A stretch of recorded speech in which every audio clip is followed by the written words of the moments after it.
But hi, everyone. Welcome to Women in Disability for Women's History Month. I am Lee Rogers, the Communications Manager at World Services for the Blind, and I am joined with Heather Miller, who is our Director of Education and Training, and Jerri-Ann, who is our Assistive Technology Instructor. And we are also joined with Ashley, who is part of our mentor program, and she's going to give a little background about her. So to start us off, Heather, do you just want to tell us a little bit about yourself, kind of how you came to WSB and your vision loss story? Absolutely. So I first lost my vision in late 2018. Diabetic retinopathy was the cause of my vision loss, and it happened very, very quickly. I actually woke up one morning planning on going to work and couldn't see notes that I had written down on a sheet of paper the night before. That was the first time I knew that I was having any vision issues. So in the next year or so, I had a couple of different eye surgeries and was kind of having to adjust to vision loss and life being the way it now is. And I was looking for all kinds of training during that time, so I wanted to get back to work and was just trying to adjust to my new normal. And I was able to find WSB through my state VR agency, and I was able to come here on scholarship actually, and we were just talking about that a few minutes ago, that next month it'll be 2 years since I first got here. So April 2021, I got to come on scholarship to do pre-vocational life skills and independent living training that we do here at WSB. And I decided to stay and do the Assistive Technology Instructor program. And then really it's all history after that. I've been here for about 2 years now since I first started out as a client, and had the opportunity to train and find a new career path. And yeah, things are going pretty well at this point. Great. Thank you so much, Heather. We are really excited to have you as our Director of Education and Training now. And Jerri-Ann, if you want to tell us a little bit about your history at WSB and with vision loss as well. So I have RP.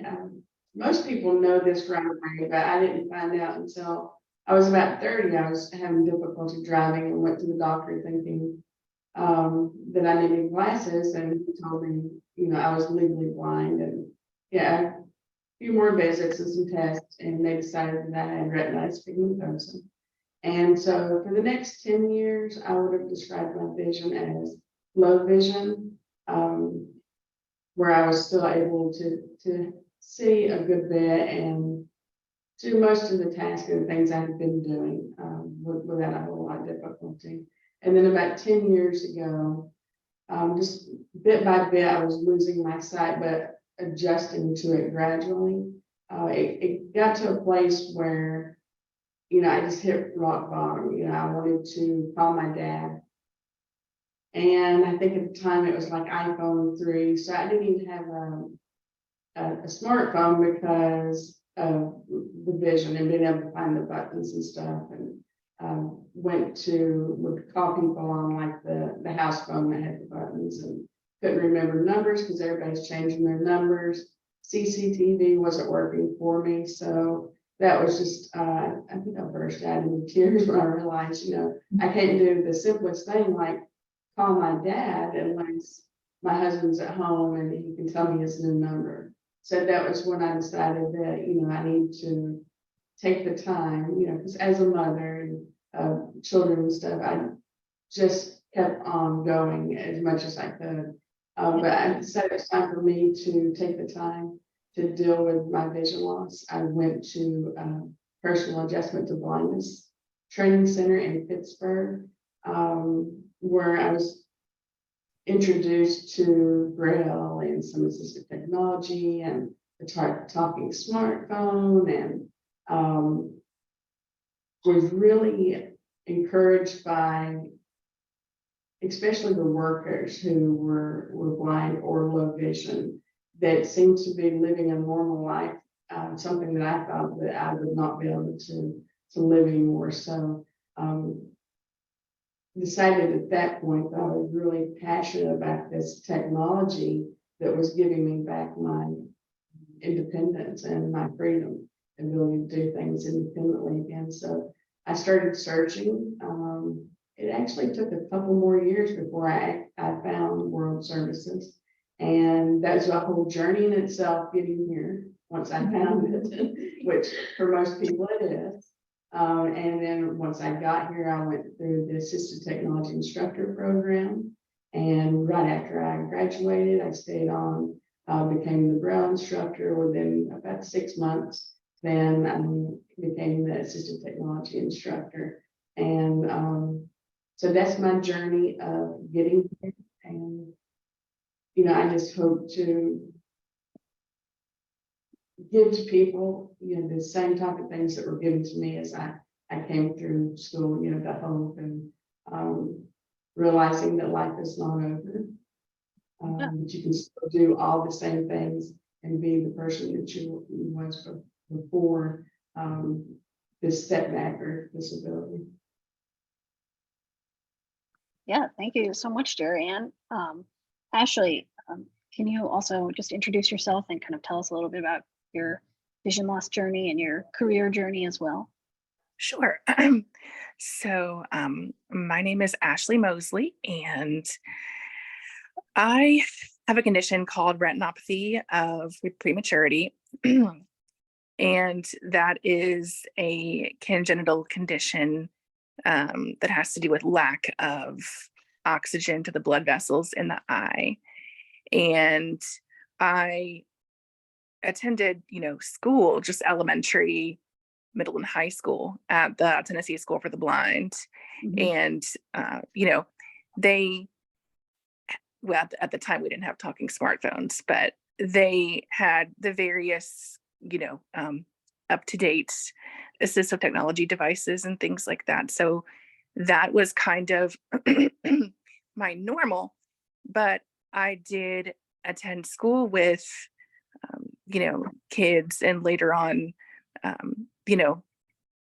adults whenever I went through the Tennessee Rehabilitation Center for evaluation, like pre-college evaluation and things like that, who they had also lost their vision either due to a condition such as RP or a trauma or an accident.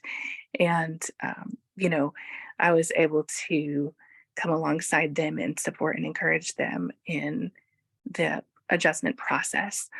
And for a career, I actually, after, high school and the pre-college eval, I attended Middle Tennessee State University, where I received a bachelor's in social work with a minor in Spanish, and then went to University of Tennessee to get my master's in social work. I'm a licensed social worker in the state of Tennessee, but I don't practice. I kind of diverged from that. I did work in the nonprofit sector for a little while and did practice.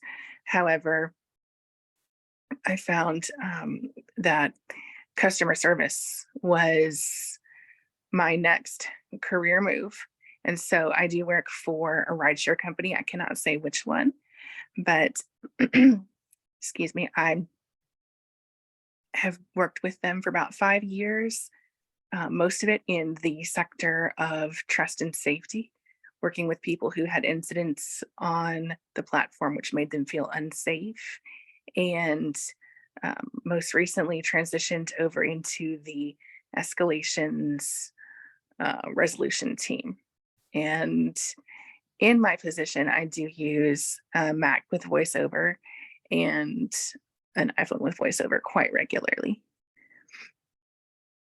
Great. Thank you so much, all of you, for being here. We're really excited. The reason we wanted to host this webinar, specifically, especially during Women's History Month, is we know that, blindness and visual impairment, I'm also legally blind myself from ROP, and we know that blindness causes a lot of barriers to employment, but also being a woman can cause a lot of not only barriers to employment, but just unique challenges that that these three wonderful ladies will, I'm sure, have great things to say about how they have overcome those challenges.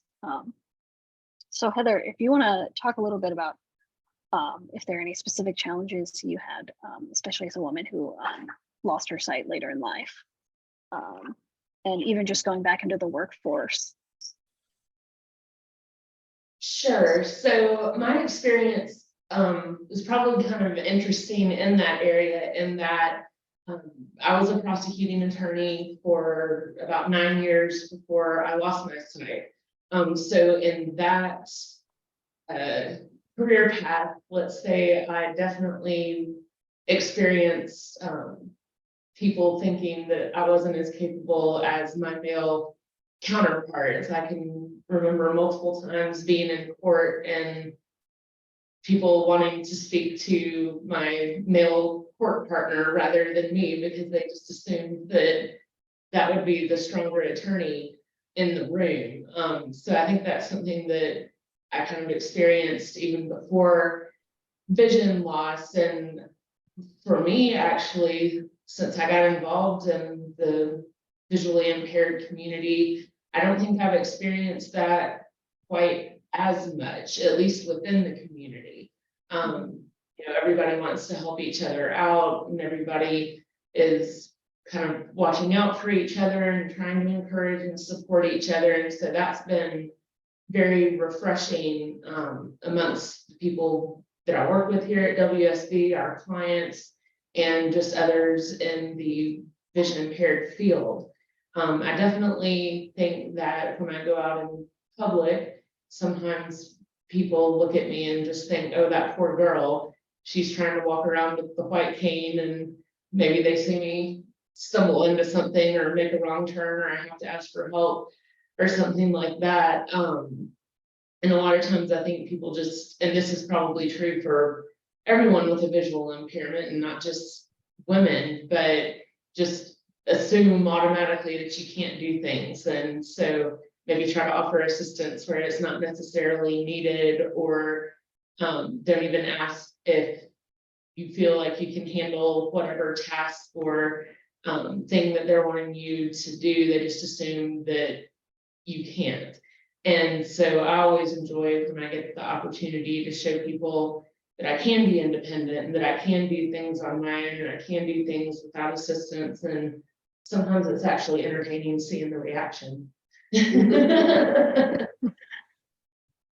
And I think it could be really important for you to talk about, Heather. I'm sure that, you know, becoming really confident, and especially in your orientation and mobility and just being able to ask for help, I'm sure that was kind of a gradual process. Oh, absolutely. I mean, I definitely, when I first lost my vision, I definitely went through a time period where I felt hopeless and like I couldn't do anything. It's kind of like Jerri-Ann was talking about with calling her dad. I mean, going from being, you know, an attorney in the courtroom to not being able to make phone calls or send emails or something like that. I mean, it was hard. And then you want to get back to doing things independently and on your own, but then you kind of have to learn along the way that you can be independent, but sometimes you still just need to ask for a little bit of help, and that's okay. And you've got to be confident in making those requests too. So Yeah. It's definitely a journey. And Jerri-Ann, you mentioned, you know, talking about kind of your adjustment, especially with childcare, because I know a lot of times people put the perception out there, especially with women, that if you have a disability, you can't, you know, be a successful parent. Could you kind of talk about your journey with that? Yeah, so of course, for most of, at least half of their childhood, you know, I did not know I had a visual impairment. And I'm not sure why no one knew, but it's a different story why we didn't figure out I had RP until I was 30. But so up until 30, I was driving, working, you know, going back and forth to ball practice and school, and you know, and all of those things. So things changed, but for a couple of reasons. My children's father passed away. This about the same time as my blindness. So not only did we transition into, you know, the blind parent, but also without the father figure in the household. So I had to find a part of me that I didn't even know was there. The much tougher role, because before that I was the, you know, I think my kids would say the pushover, you know, I was the one they came to. He was, you know, the disciplinarian and those type things. So those roles changed on top of dealing with my sight loss. So Yeah. it was a hard adjustment for me and for them both. But I wouldn't say my blindness contributed or changed the way that I did anything. It was just a part of raising them from there on out. I did not pay as much attention to my blindness because I felt like my children, what they were going through and the things they needed were, you know, more important than focusing on myself. It felt selfish at that time. Mhm. Just focus on disability. Yeah, makes sense. Ashley, could you talk a little bit about, especially because you kind of grew up in the blindness community and going to a school for the blind, could you talk about if you had any female role models, or if you have any now, especially as your role as a mentor at World Services for the Blind, because you kind of serve as a role model for a lot of our clients. Yes. So from early kindergarten on, there were various teachers who were blind and women. And that just kind of shaped the idea for me that, hey, this is doable. You know, me being blind is not, you know, again, growing up at the school for the blind, it kind of leveled the playing field. And, you know, it wasn't seen as anything abnormal. What was unique about, well, not unique, but I was in the minority because some of the students, such as myself, we lived close enough to where we could, you know, go home every day, whereas a lot of the students were residential. And so I kind of got the, you know, quote unquote, average school experience in that I was a day student and could go home, whereas, you know, there were those who could not and who went home on weekends, whereas I was, you know, also getting the education and the technology that I needed. And also, later on in life, there were some incredible women that I worked with who were, you know, they did not let any sort of accessibility challenge stop them. They were fierce advocates. If a tool was completely inaccessible, they would, you know, let that be known and would seek assistance with whatever task that that tool impeded. And, you know, just other various aspects of working with them. You know, I've taken a lot of different, I guess, aspects of that and tried to incorporate that into my own journey. Yeah, that's great. And Jerri-Ann, so a lot of times the technology and the IT field is kind of thought of as a male-dominated field. Could you talk about that and kind of what you've experienced, you know, whether it's at the workplace or at conferences, or even if your clients who have gone on to have jobs, if they have experiences with that? I haven't really noticed that, especially well with any of it, that male or female plays a role in it. I mean, I feel like, especially being an instructor, it's a caregiving profession. So I haven't experienced that people prefer you know, a male instructor or a female instructor. Yeah, that makes sense. Yes, so I've not seen a difference in gender playing a role in what people are expecting. Yeah, I think that's you know, that's a really good positive thing, because I think a lot of people, you know, when they think of the not necessarily assistive technology, but just the technology field in general. I don't know if you've felt that way, Ashley, working at a tech company.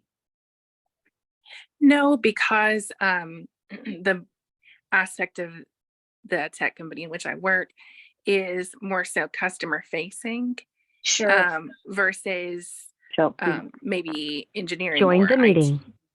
which, you know, may historically have been a more male dominated aspect of tech.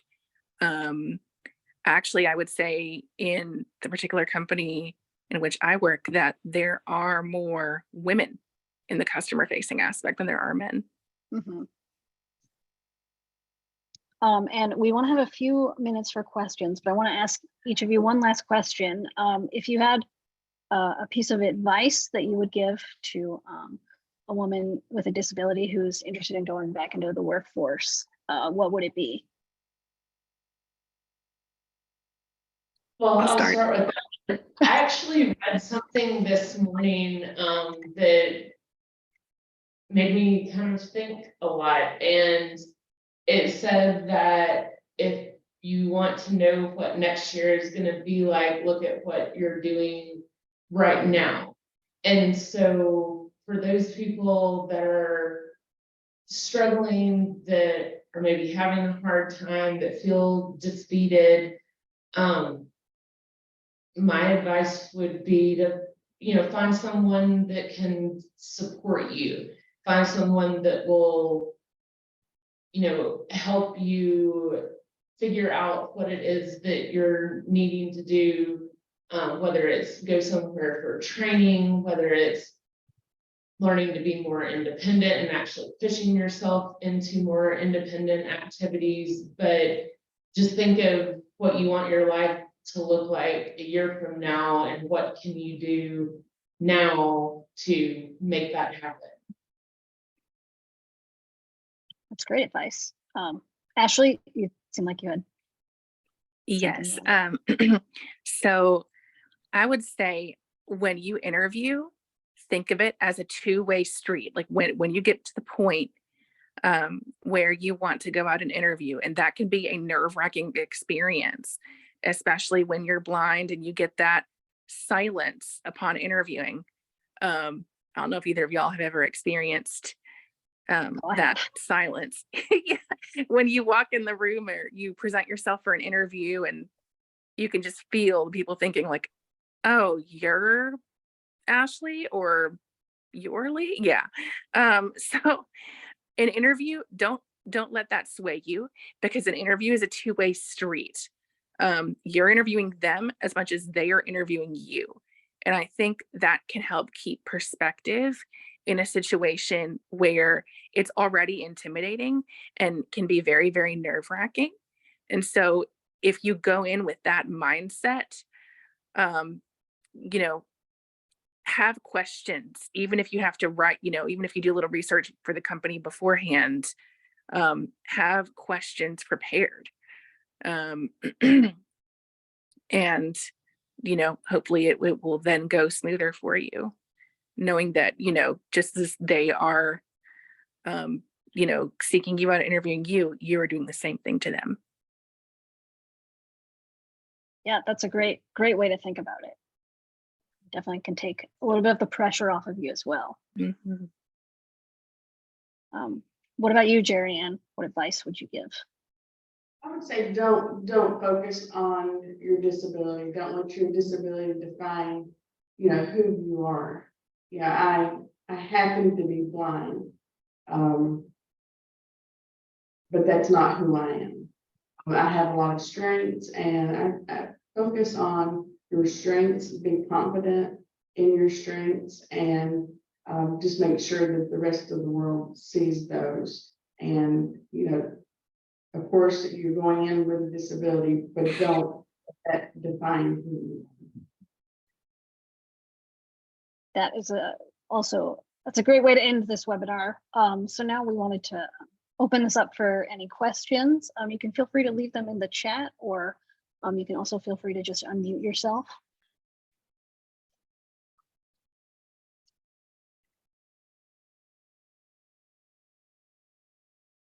No questions. You can also raise your hand, and you can ask specific questions to any of our participants or all of them.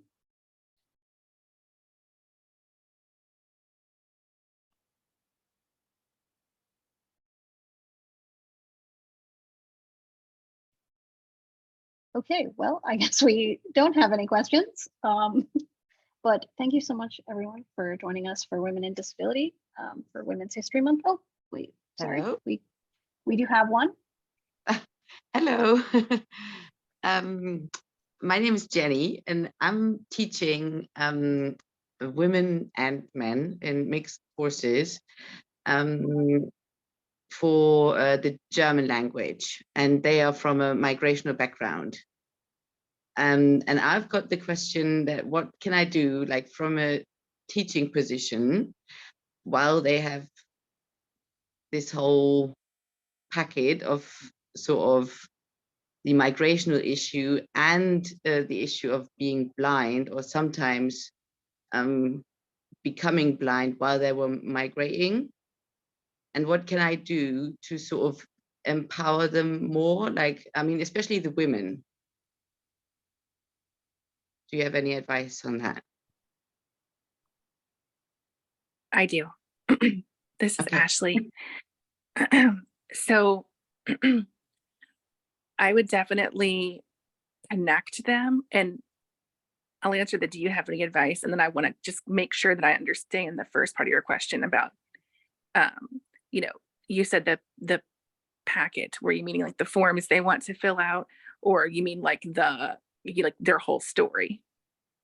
Well, all of it, like sometimes they have like a story like from their home countries, but I mean the general thing, arriving in a new country with a new culture, everything is new, like all the senses sort of have to be stimulated, new, like, you know, new smells, new sounds, everything.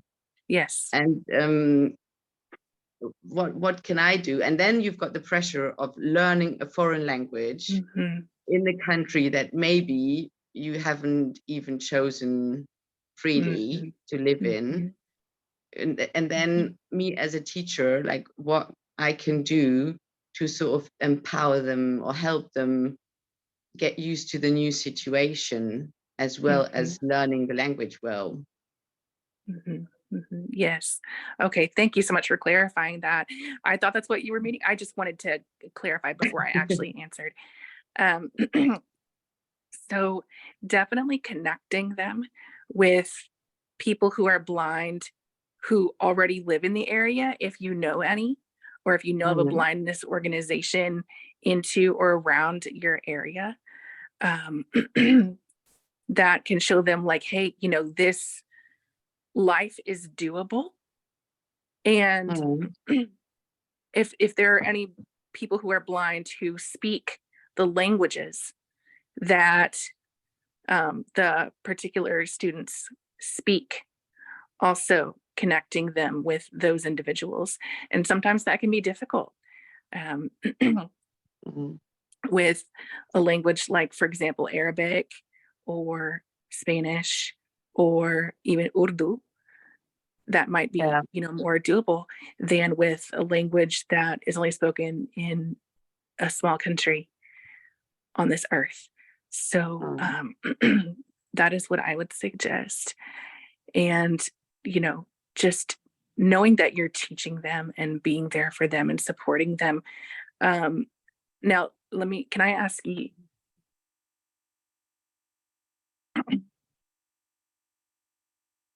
Sorry? And I am so sorry. There was a chat coming through, and it was, Oh, okay. And feel free to, if Lee, feel free to pass on my contact info, because I'd be more than happy to speak with you about this offline if you like. I know a person who migrated to Germany from Colombia, and Ooh, he has had a similar experience to what you describe. okay. That'd be lovely. Thank you. You were Yes, so if- welcome. I just didn't want to take up all that time. No, that's a good idea. Getting them connected to other people, and networking in general is probably a good idea. Mhm. Yes, So we could establish that. Thank you so much. you're so welcome. yeah, and I would just Yeah. say, kind of to piggyback off of that, I would say, especially within the blind and visually impaired community, isolation is a big problem. Mhm. So getting connected within the community can be really helpful. Yeah. But Jerri-Ann, you had something to add, because I know we have kind of have had this experience at WSP. So It was me actually, but I was just gonna say, I agree with Ashley and you, Lee, on the getting them connected to others who are in a similar experience thing. Because I can tell you from my experience going through the vision loss journey, prior to me losing my vision, I had never been around anybody who was visually impaired. So I hadn't had the opportunity to see what someone with a visual impairment can actually do. So even coming here to the place I knew that I was coming to get training was scary. And what really helped and continues to help me on a daily basis is seeing all the people around me living their lives and doing things, and everything's normal. They just happen to be blind. And so I think something like that can really give somebody a lot of confidence when they're kind of just starting out that particular journey. Mm. and Yes. Jenny, I can be sure to email you, and I'll put my email in the chat so that I can give you our participants' contact information. Oh, thank you. But we have a few questions in the chat that I want to make sure we get to. We have a few questions from Laura. How do you all handle microaggressions in the workplace? And also, how do you handle the second shift? So work when you get home and caring for kids and family, also not getting burnt out. What would support look like for you all? So those are a lot of questions, but. Well, I know I can say I'm not a mother, I don't have children that I go home to, but I am working on a master's degree right now. So I go home from work and take care of that. And a lot of times it's just organization and priorities and making sure that I get enough sleep because I can't function when I'm tired. But sometimes it does get overwhelming. And that definitely happens for everybody, whether they have a visual impairment or not. I know for me, sometimes learning how to think and do things in that different way, now that I can't just write myself a post-it note and stick it somewhere to remind me to do something, I've just had to come up with more creative ways to make sure that I'm meeting all my responsibilities and deadlines. And organization is a blind person's best friend. That and everything being and remaining where it's supposed to be so that you can find it again. What do you think, Jerri? I agree. Okay. Organization, a lot of planning, even meal prep. I do a lot of planning, but meal prep, all those type of things happen on the weekend because especially when you're commuting with a visual impairment, it's going to take you, probably 2 or 3 hours longer than it would if you could jump in your car and go. So most of us get home pretty late, 6 o'clock or after. Doesn't leave a whole lot of time. So getting as much as you can done on the weekends, but remembering to take time for yourself too. I think that's really important. Not forgetting, your self-care as you're taking care of everything else and everybody else.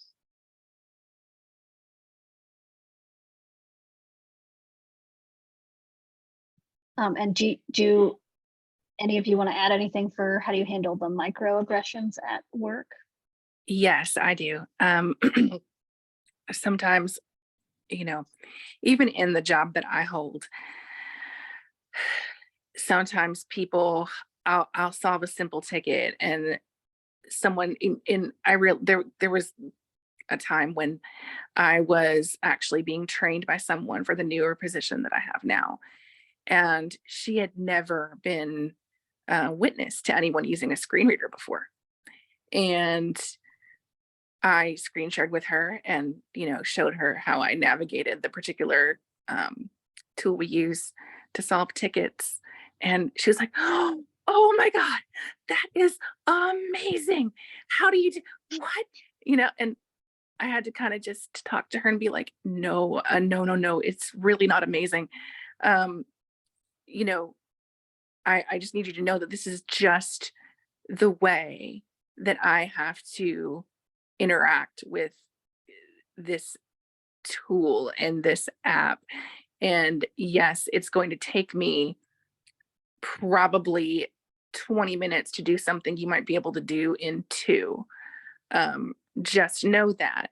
And, whenever we had that conversation, she was definitely more aware and, more cognizant of the things that she was saying. And I would just say that's a really long way to say, just kind of confront them directly, like confront the microaggression and explain why and educate to why that it may sound good or positive, but it's really not a good idea to kind of go down that road.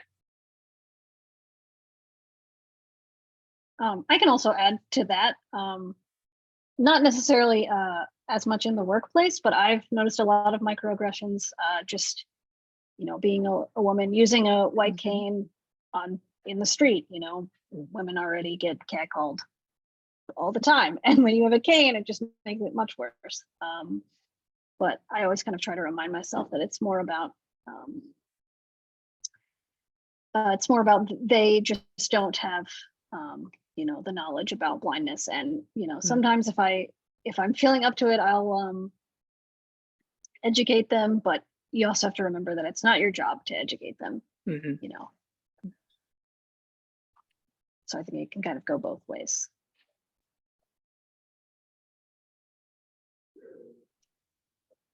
Do we have any other questions?